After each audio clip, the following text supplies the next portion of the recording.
नमस्कार दोस्तों, स्वागत है आपका केडी ऑफिशियल्स यूट्यूब चैनल पर। एक ऐसा मंच जहां हम आपको इतिहास, संस्कृति और शिक्षा से जुड़ी गहराई से जानकारी देते हैं। अगर आप हमारे चैनल पर नए हैं तो वीडियो शुरू करने से पहले ही चैनल को सब्सक्राइब कीजिए और बेल आइकन दबाइए ताकि आपको हर नया शैक्षिक वीडियो समय पर मिल सके। आज का विषय बेहद खास है। हम बात करेंगे त्रिपुरा की पहचान पर। सबसे पहले समझेंगे कि हमारे राज्य का नाम त्रिपुरा क्यों पड़ा और इसके पीछे क्या-क्या मान्यताएं हैं। फिर जानेंगे त्रिपुरा के गौरवशाली इतिहास और संस्कृति को, और अंत में उस महान शासक महाराजा बीर बिक्रम किशोर माणिक्य के बारे में विस्तार से चर्चा करेंगे, जिन्हें आधुनिक त्रिपुरा का निर्माता कहा जाता है। तो चलिए शुरू करते हैं। त्रिपुरा का नाम क्यों पड़ा? त्रिपुरा नाम की उत्पत्ति को लेकर कई धारणाएं प्रचलित हैं। पहली मान्यता, ये नाम संस्कृत से आया है। त्रि यानी तीन और पुर यानी नगर। इसका अर्थ हुआ तीन नगरों का देश। कुछ विद्वानों का मानना है कि ये त्रिपुरी नामक प्राचीन जनजाति से निकला है जो यहाँ रहती थी। धार्मिक दृष्टि से देखें तो त्रिपुरा का नाम माता त्रिपुरेश्वरी देवी से जुड़ा है। उदयपुर में स्थित त्रिपुरा सुंदरी मंदिर शक्तिपीठों में से एक है जहां दूर दूर से भक्त आते हैं। एक अन्य कथा कहती है कि प्राचीन काल में यहाँ एक शासक हुए थे, राजा त्रिपुर, और उन्हीं के नाम से राज्य का नाम पड़ा। इतिहासकार बताते हैं कि त्रिपुरा का नाम अलग अलग समय पर अलग रूपों में दर्ज हुआ है, जैसे तुइपुरा, जिसका अर्थ है नदी किनारे बसा राज्य, कोकबुरोक भाषा में।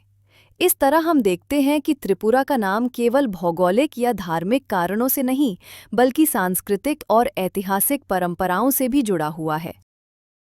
त्रिपुरा का इतिहास और संस्कृति। त्रिपुरा का इतिहास लगभग 1840 वर्षों पुराना माना जाता है। माणिक्य वंश सबसे प्रसिद्ध राजवंश रहा, जिसने कई शताब्दियों तक राज्य पर शासन किया। यहाँ की संस्कृति पर बंगाली और जनजातीय दोनों परंपराओं का प्रभाव रहा है।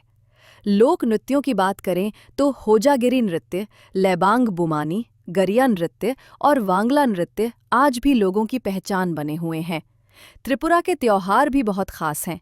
खर्ची पूजा, गरिया पूजा, केर पूजा और दुर्गा पूजा यहाँ बड़े धूमधाम से मनाए जाते हैं। ये राज्य हमेशा से कला और शिल्प कला के लिए प्रसिद्ध रहा है। बांस और गन्ने से बने हस्तशिल्प यहाँ की पहचान है। त्रिपुरा की भौगोलिक स्थिति भी खास है। ये तीन तरफ से बांग्लादेश से घिरा है और यहाँ घने जंगल, झीलें और पहाड़ हैं। अब बात करते हैं त्रिपुरा के उस शासक की जिन्होंने राज्य को आधुनिक पहचान दी, महाराजा बीर बिक्रम किशोर माणिक्य। इनका जन्म वर्ष 1908 में हुआ और 1923 में वे महाराजा बने। अपने शासनकाल में उन्होंने शिक्षा, प्रशासन और विकास को प्राथमिकता दी। अगरतला हवाई अड्डा उन्हीं की दूरदर्शिता का परिणाम है। आज ये महाराजा बीर बिक्रम एयरपोर्ट के नाम से जाना जाता है। उन्होंने त्रिपुरा में कई स्कूल और कॉलेज स्थापित किए। उन्हीं की नींव पर आगे चलकर त्रिपुरा विश्वविद्यालय और NIT अगरतला बने। सांस्कृतिक धरोहरों को संरक्षित रखने के लिए उन्होंने उज्जंता महल और अन्य ऐतिहासिक इमारतों को विकसित किया।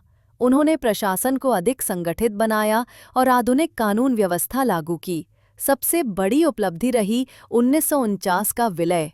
उनके प्रयासों और दृष्टिकोण के कारण त्रिपुरा शांतिपूर्ण ढंग से भारत संघ में शामिल हुआ। इसलिए आज भी उन्हें आधुनिक त्रिपुरा का निर्माता कहा जाता है।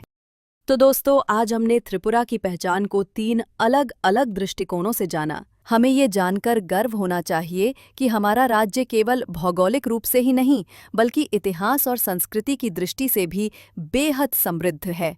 अगर आपको ये वीडियो अच्छा लगा हो तो इसे लाइक कीजिए, अपने दोस्तों के साथ शेयर कीजिए और चैनल को सब्सक्राइब करना बिल्कुल मत भूलिए।